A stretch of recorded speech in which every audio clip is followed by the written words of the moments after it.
బాబు కార్యకర్తలందరూ కూడా దయచేసి కూర్చోవాలి. స్పీకర్ గారు, కౌన్సిల్ చైర్మన్ గారు, గౌరవ మంత్రులు వచ్చినప్పుడు వారికి మర్యాద ఇవ్వడం మన సంస్కృతి, మన సాంప్రదాయం.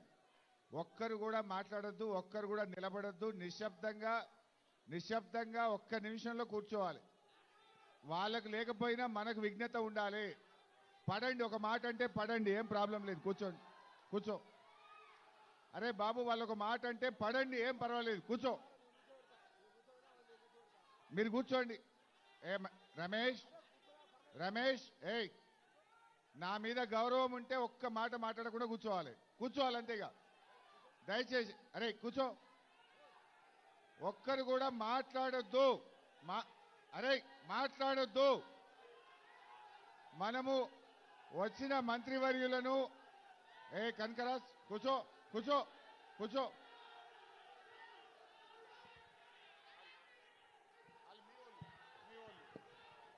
దయచేసి నేను కోరుతా, దయచేసి కూర్చోండి. యాదగిరి ప్లీజ్ కూర్చోండి. ప్రోగ్రామ్ మనది, దయచేసి కూర్చోమంటున్నా. దయచేసి కూర్చోండి. మేమున్నా, కూర్చోండి. ప్లీజ్ కూర్చోండి అంటున్నా. కూర్చోరా. కూర్చోండి అవునా.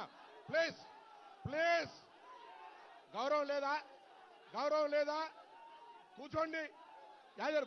కూర్చోండి. మీరు కూడా కూర్చో. వాళ్ళు కూర్చుంటారు. ఒక్క నిమిషం ఓపిక ఉండండి. కూర్చోండి. మీరు వాళ్ళు కూర్చుంటారు. అరే వాళ్ళు కూర్చుంటారు. నువ్వు కూర్చున్నాక వాళ్ళు కూర్చోమన్నా. నా బాధ్యత కూర్చో. పోలీస్ వాళ్ళని అందరూ బయటకు పోయారు, నకరాలు చేస్తారని చెప్పి కూర్చోరి.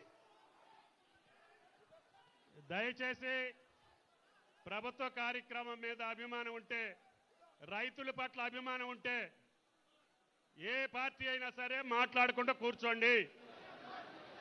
ఇక్కడ పార్టీలకి తావు లేదు. రైతుల కార్యక్రమం, అందరూ కూర్చోవాలి.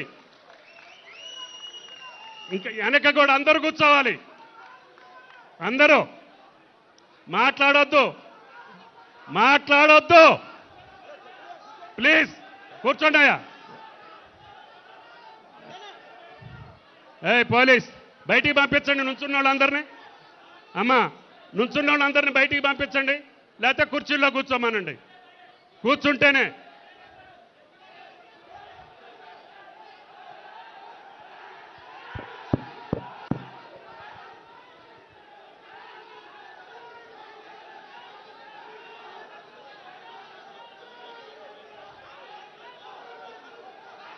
పంపించేయండి, బయటికి పంపించేయండి. దయచేసి ప్లీజ్ ఈడ మన బరాబర అలా సోదరా, ప్లీజ్ మనము రైతుల కోసం ఏమైనా గౌరవిస్తే, రైతులను గౌరవించుకోవాలనుకుంటే కూర్చోవాలి. ఒక్కసారి గట్టిగా జై జవాన్. ఒకవేళ మనకు మన తెలంగాణ రైతుల పట్ల ఏమైనా గౌరవం ఉంటే మనం ఈరోజు చేసుకునే ఈ కార్యక్రమాన్ని, అందరి శ్రమ ఉంది దీంట్లో, ప్రభుత్వం ఆలోచన ఉంది, రైతుల్ని కాపాడుకోవాలనుకుంటుంది. కాబట్టి మనమందరం కూడా ఈ రైతే మన దేశానికి వెన్నెముక్క, మన తెలంగాణ రాష్ట్రానికి కూడా రైతు వెన్నెముక్క. రైతు పట్ల మనకి ఏమైనా కొంత గౌరవం ఉంది. వాడు పండించిన పంట మనం తింటా ఉన్నామంటే, ఆ మెతుకు మీద గౌరవం ఉంటే, రైతు మీద గౌరవం ఉంటే దయచేసి నిశ్శబ్దంగా ఉండాల్సిందిగా మీ అందరి కూడా చేతులు జోడించి నమస్కరిస్తూ కోరుకుంటున్నా. జై జవాన్. గట్టిగా రైతు కోసం జై జవాన్. థ్యాంక్ యూ సోదరులారా.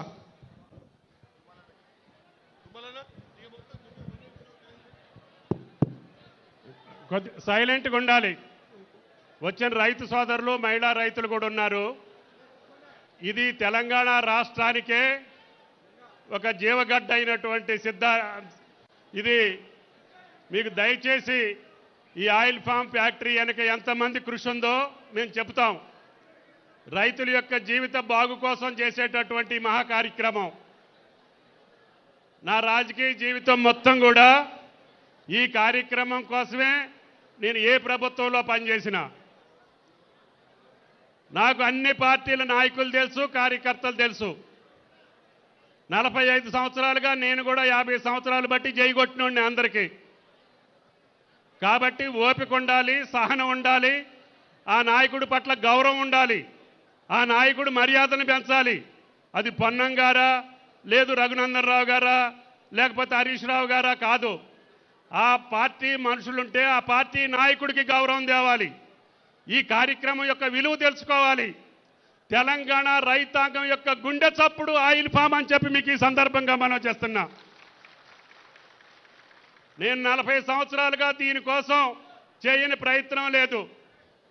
పూజ్యులు ఎన్టీ రామారావు గారు మొట్టమొదటిసారిగా మొక్క తీసుకొచ్చి పశ్చిమ గోదావరిలో పెడితే 87, 88లో ఈ రోజుకి అది తెలంగాణ రాష్ట్ర రైతాంగానికి ఒక జీవనాడి అవుతుందని చెప్పి గత ప్రభుత్వంలో కూడా నేను ఆనాటి ముఖ్యమంత్రి గారిని అడిగి నా ఏరియాలో కొత్త ఫ్యాక్టరీ నిర్మాణం చేయటం మూలాన 12,000, 6,000, 7,000 ఉన్నటువంటి ఆయిల్ ఫామ్ నేను మళ్ళీ ఈ గవర్నమెంట్లో మంత్రి అయ్యే రోజుకి 12,000 అయింది.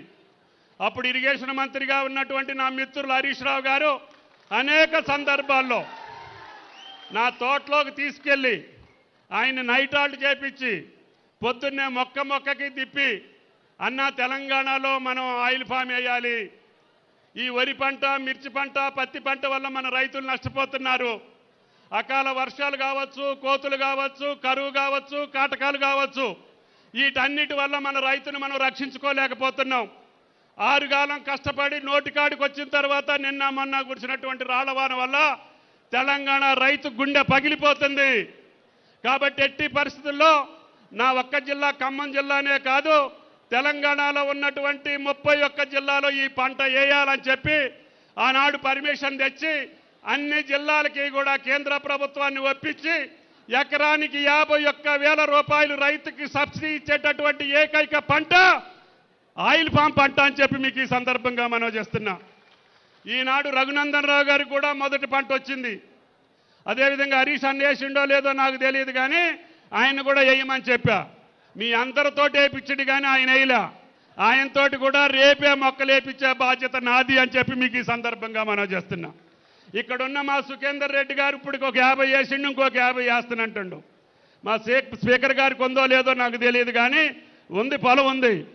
నేను వచ్చి మొన్న చెప్పిన మీ జిల్లాలో వేస్తానని చెప్పినావు, వేయాలి. మన చూసి రైతు నేర్చుకోవాలి.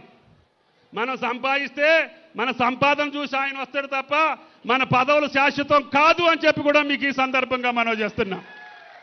అందుకని ఈనాడు ఇది ఏ పార్టీకో ఏ వ్యక్తులకో సంబంధించింది కాదు. జీవితకాలం మొక్కేస్తే 40 సంవత్సరాలు ఉంటుంది. అందుట్లో కోకో వేసుకోవచ్చు, వక్కేసుకోవచ్చు, జాజ్ వేసుకోవచ్చు. 3 సంవత్సరాలు కూడా మీకు 51,000 రూపాయలు సబ్సిడీ ఇచ్చి అంతర పంట వేసుకుంటే కూడా మీకు డబ్బులు